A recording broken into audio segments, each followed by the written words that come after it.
گہرائی پیدا ہو جاتی ہے. اور جب یہ صورت ہو تو اس عمر میں پھر آخرت کی فکر بھی ہونی چاہیے. اور یہی ایک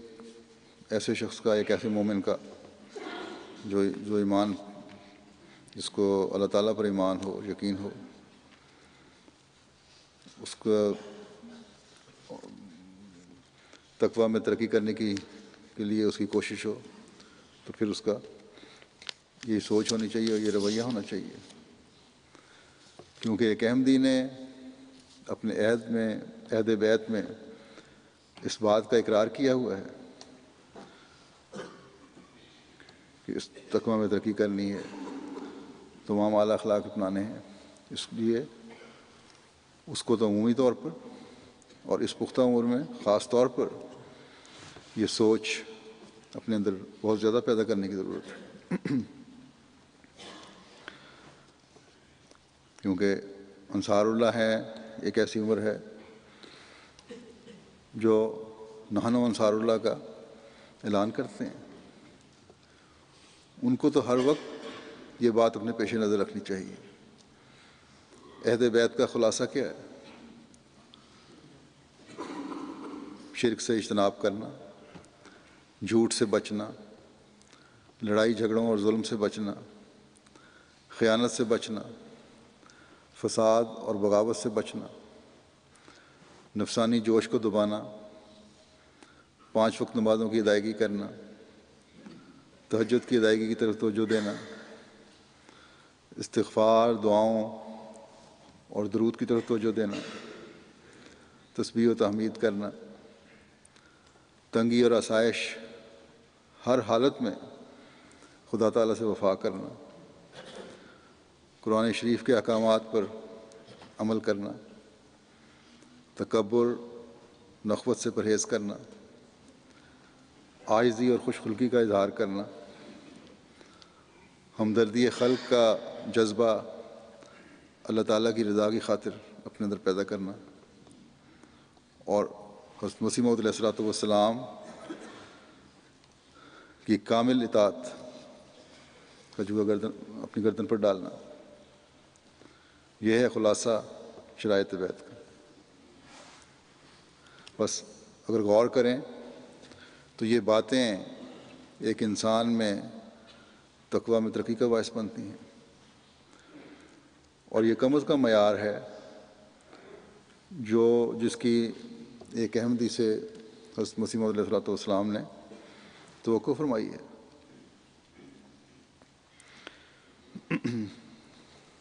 اس زمانے میں حضرت مسیح موعود علیہ الصلوۃ والسلام کی بعثت کا یہی مقصد تھا کہ یہ چیزیں پیدا کی جائیں ایک انسان میں. انسان آپ کی بیعت میں آ کر تقویٰ میں ترقی کرے. آپ علیہ السلام ایک جگہ فرماتے ہیں کہ خدا تعالیٰ نے مجھے اس لیے مامور کیا ہے کہ تقویٰ پیدا ہو، اور خدا تعالیٰ پر سچا ایمان جو گناہ سے بچاتا ہے پیدا ہو. خدا تعالیٰ تاوان نہیں چاہتا بلکہ سچا تقویٰ چاہتا ہے. بس یہ تقویٰ جو ہے، جو اللہ تعالیٰ چاہتا ہے، وہ تقویٰ ہے جو دل کی آواز ہو، جو خدا تعالیٰ کی رضا حاصل کرنے کے لیے دل سے اٹھنے والی آواز ہو.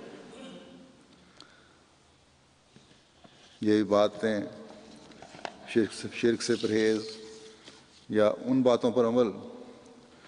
جو انسان کے اعلیٰ اخلاق کا اظہار ہیں، یہ سب کسی قسم کی چٹی، جرمانہ یا تاوان سمجھ کر نہ ہو، بلکہ اللہ تعالیٰ سے پیار کے تعلق کی وجہ سے ہو.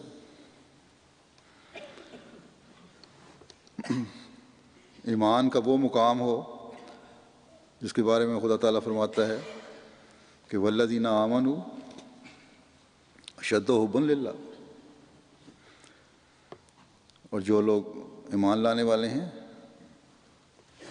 ان کی محبت سب سے زیادہ اللہ تعالیٰ سے ہی ہوتی ہے، اور اللہ تعالیٰ سے محبت میں ترقی کرنے کے ساتھ ساتھ ایمان میں ترقی کرتے ہیں، اور ایمان میں ترقی تقوی میں ترقی کا باعث بنتی ہے۔ بس یہ ایک ذمہ داری ہے ہمارے انصار اللہ کی بھی اور ہماری لجنہ معلّہ کی بھی، کہ تقوی میں ترقی کر کے ہم آئندہ نسلوں کے لیے وہ پاک نمونہ قائم کرنے والے بن جائیں جو ہماری نسلوں کی روحانی زندگی اور روحانی ترقی کی ضمانت بن جائے۔ عورت اور مرد پر جو ہیں ہر ایک پر اپنے اپنے دائرے میں بعض فرائض اور ذمہ داریاں ہیں جن کا پورا کرنا دونوں کا فرض ہے، اور اس کے لیے لاہ عمل، اس کے لیے ایک گائیڈ لائن حضرت مسیح موعود علیہ السلام نے شرائط بیعت کی صورت میں ہمارے سامنے رکھ دی ہے، اس پر ہر وقت غور ہونا چاہیے، جس کا خلاصہ میں نے بیان کر دیا ہے۔ نانو انصار اللہ کا نعرہ کیوں لگایا گیا تھا؟ قرآن کریم میں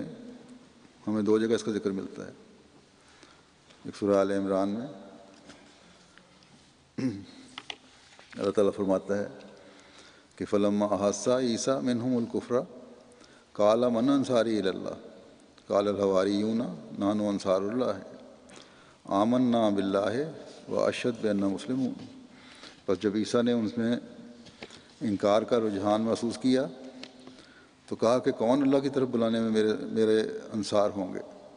حواریوں نے کہا کہ ہم اللہ کے انصار ہیں، ہم اللہ پر ایمان لے آئے ہیں، اور تو گواہ بن جا کہ ہم فرمانبردار ہیں۔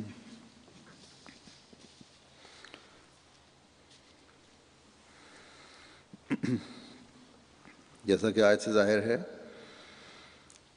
جب حضرت عیسیٰ علیہ السلام نے یہ دیکھا کہ انکار اور کفر میں یہ لوگ بڑھتے چلے جا رہے ہیں، تو پھر آپ نے فرمایا کہ میں تمہیں اللہ کے دین کے لیے پکار رہا ہوں، اور میں اللہ تعالیٰ کی طرف سے آیا ہوں، تمہاری بقا اسی میں ہے کہ مجھے قبول کرو اور اللہ کی پہچان کرو اور اس کے حکموں پر چلنے کی کوشش کرو، آگے بڑھو اور اللہ تعالیٰ کی رضا حاصل کرنے کے لیے اس دین کو اختیار کرو۔ اور پھر ان میں سے چند جو حواری تھے وہ آگے آئے، اور انہوں نے جب نحن انصار اللہ کہا